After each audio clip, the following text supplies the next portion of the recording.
할렐루야.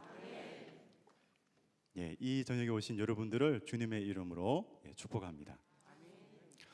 최근 분평교구 우리 지역장님들이 한 6분 계셨는데요. 그 지역장님들 중에 한 분이 저에게 카톡을 보내온 적이 있습니다. 그래서 그 카톡의 내용을 잠깐 제가 읽어보겠습니다. 예전에 요맘때면 거리에는 캐롤송과 교회목 종소리가 들렸고 붕어빵 한 봉지에 따스함이 있던 시절이 있었던 것 같은데 춥네요. 올해 주님이 계심에 감격하는 제가 감히 주님의 이름으로 은총이 함께 하시길 기원합니다. 저는 그 집사님에게 이렇게 답장을 보냈습니다. 감사합니다. 예수님이 이 추운 계절에 빛이요 따스한 해가 되십니다. 주님을 품고 다니세요. 축복합니다, 집사님. 이렇게 카톡에 답장을 보냈습니다. 정말 이 나라 안팎으로 참 어려운 상황입니다. 또 날씨도 많이 추워졌습니다.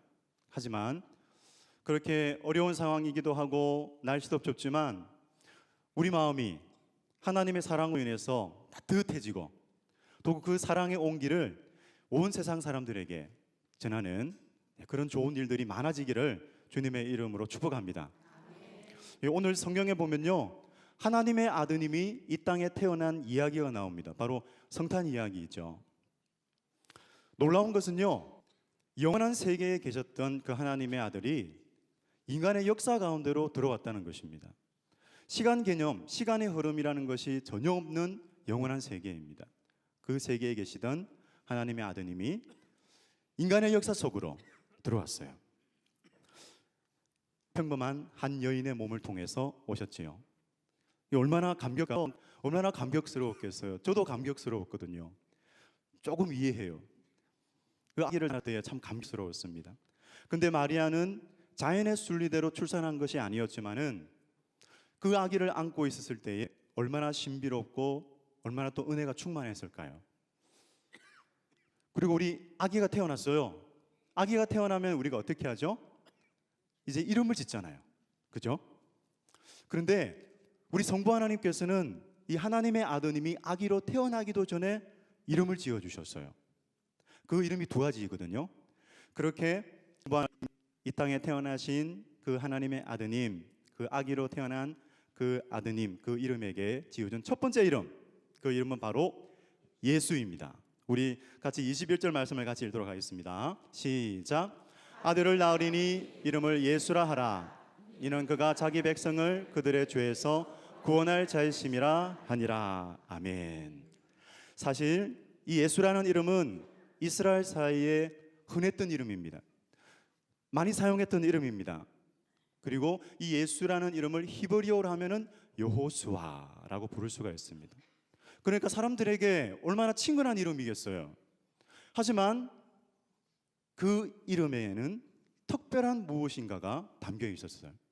예수 그 이름에는 특별한 뭔가가 담겨 있었는데 바로 예수님께서 이 땅에 오신 목적을 담고 있었어요. 요한복음 3장 16절에서는 그 예수님이 오신 목적을 이렇게 말씀합니다. 하나님이 세상을 이처럼 사랑하사 독생자를 주셨으니 이는 그를 믿는 자마다 멸망치 않고 영생을 얻게 하려 하심이라. 아멘. 하나님이 세상을 이처럼 사랑하사.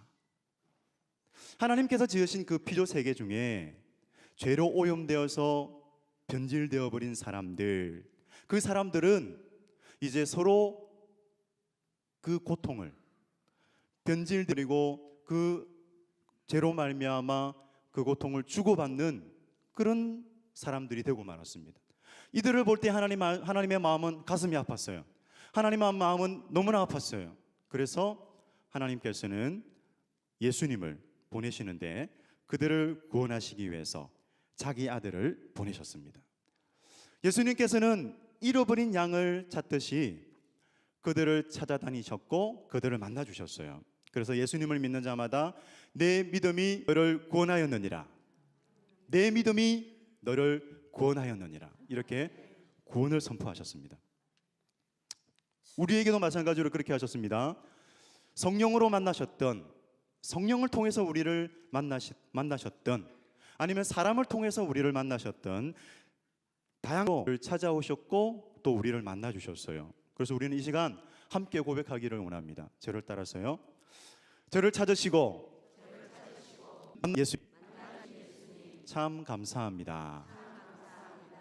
그렇습니다. 우리를 찾아오시고 또 우리를 만나 주신 그 예수님, 그 예수님께 감사하고 이 시간 정말 힘차게 찬양하는 이 시간 되어지기를 간절히 원합니다. 네, 우리 22절 23절 말씀을 다시 한번 읽겠습니다. 시작. 이 모든 일이 된 것은 주께서 선지자로 하신 말씀을 이루려 하심이니 이르시되 보라 처녀가 잉태하여 아들을 낳을 것이요 그의 이름은 임마누엘이라 하리라 하셨으니 이를 번역한즉 하나님이 우리와 함께 계시다 함이라. 아멘. 마태 기자는요 22절에서 이사야 선지자가 전해준 말씀이 이루어졌다라고 전했어요. 하나님은 이 일을 이루기 위해서 성자 하나님을 처녀의 몸을 통해서 태어나게 하셨습니다.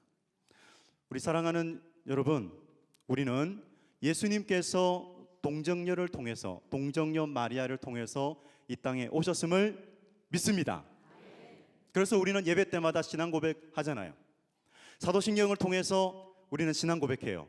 그는 성령으로 잉태되어 동정녀 마리아에게서 나시고, 우리 이렇게 고백합니다. 근데 무엇 때문에, 무슨 뜻이 있으셨기에 예수님께서 사람으로 이 땅에 태어나셨을까요? 바로 그것은 우리와 함께 계셔서 하나님과 우리 사이에 참된 중보자가 되기 위해서 이 땅에 오셨습니다. 그리고 수고하고 무거운 짐진 자들에게 참된 평안을 주시고 그리고 소망의 빛이 되시려고 이 땅에 오셨음을 믿습니다. 희망이 없는 자리에서 빛 대신 예수님을 만난 한 분을 소개하고자 합니다. 이분은요, 그 엠넷이라는 방송이 있어요. 아마 모르시는 분도 계실 텐데, 너의 목소리가 보여 시즌 2에 출연해서 화제가 되었던 사람인데요. 김관옥 전도사님이세요. 우리 사진을 한번 보시고요. 저분이 바로 김관옥 전도사님인데, 저분은 현재 그 싱어송라이터 그리고 제작자 그리고 찬양 사역자로 활동 중입니다. 이분이 예수님을 만나고 나서는 찬양과 노래를 통해서 가요도 하기도 하시고요. 그래서 찬양과 노래를 통해서 세상과 소통하는 사람이 되었습니다. 이분의 간증을 잠깐 제가 소개하면요, 이분의 아버지는 사업을 하셨어요. 그런데 IMF가 오면서 사업이 무너지게 되었어요. 가난이 찾아왔고 단칸방에서 살 수밖에 없는, 참으로 그런 비참한 신세가 되고 말았습니다. 자, 그렇게 살던 어느 날 등교하는데 어머니가 아들 이렇게 부르시는 거예요. 아들 이리 와봐. 그래서 가보니까 어머니가 문을 이렇게 살짝 여시고는 500원짜리 2개를 이렇게 주시면서 아들 이제는 버스 타고 학교 가 하면서 이제 문을 이렇게 닫으시는데, 문을 급하게 닫으셨어요. 문을 급하게 이렇게 닫으시는데 그 문틈 사이로 어머니가 울고 있는 그 모습, 울고 계시는 그 어머니를 보게 되었다고 합니다. 그래서 그 모습이 너무나 가슴이 아팠어요. 그래서 학교를 가는데 버스를 타고 가지 않고 걸어갔답니다. 걷고 걸어서 이제 가는데 그 학교를 가는 길에 긴 터널이 나와요. 그래서 그 어두운 그 긴 터널을 지나면서 거기서 펑펑 울었다고 합니다.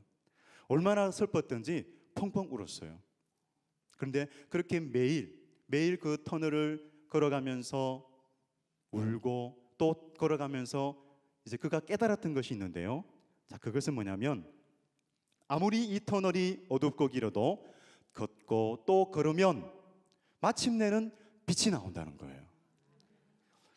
그 끝에는 항상 빛이 기다리고 있다는 사실을 그가 깨달았다고 합니다.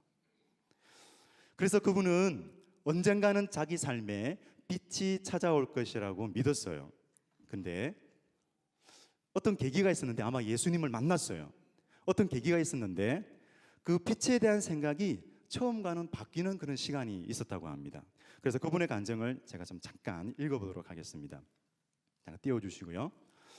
저는 이 빛이 아버지의 사업이 다시 일어선다든지 제가 대학을 잘 진학하거나 경매로 넘어간 집을 다시 찾는 것으로 생각했습니다.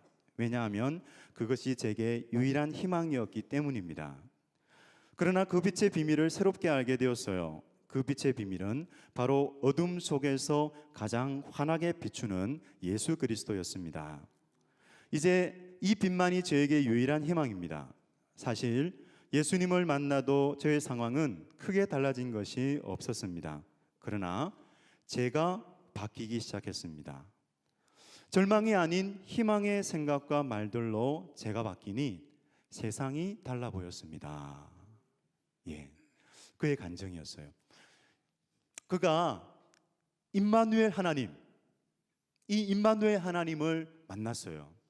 생명의 빛, 소망의 빛, 그 임마누엘 하나님을 만나자 그에게 생명의 빛이 들어왔고 소망의 빛이 그에게 들어왔습니다.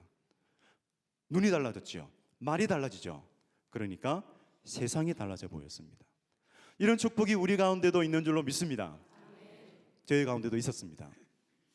이처럼 임마누엘이라는 그 이름 안에는 하나님의 놀라운 사랑과 계획이 녹아져 있습니다. 예수 그 이름, 임마누엘 그 이름을 묵상하면 이 하나님의 놀라운 계획을 알게 됩니다. 느끼게 됩니다. 그 이름은요, 우리와 함께 계시려고, 그리고 우리의 죄를 사하시려고, 구원하시려고 하나님께서 계획하신 이름입니다. 그 이름을 믿는 자마다 어두움에서 빛을 보았습니다. 할렐루야. 절망과 낙심 가운데 있는 자들이 새로운 소망과 새 힘을 얻었습니다.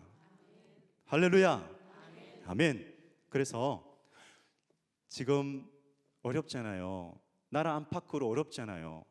캐롤도 들리지 않잖아요. 또 날씨는 추워져요. 이렇게 상황과 환경이 어떠하다 할지라도, 그 상황과 환경이 어떠하다 할지라도 우리 예수 그 이름은 우리의 소망임을 믿습니다. 그리고 또한 세상의 소망입니다.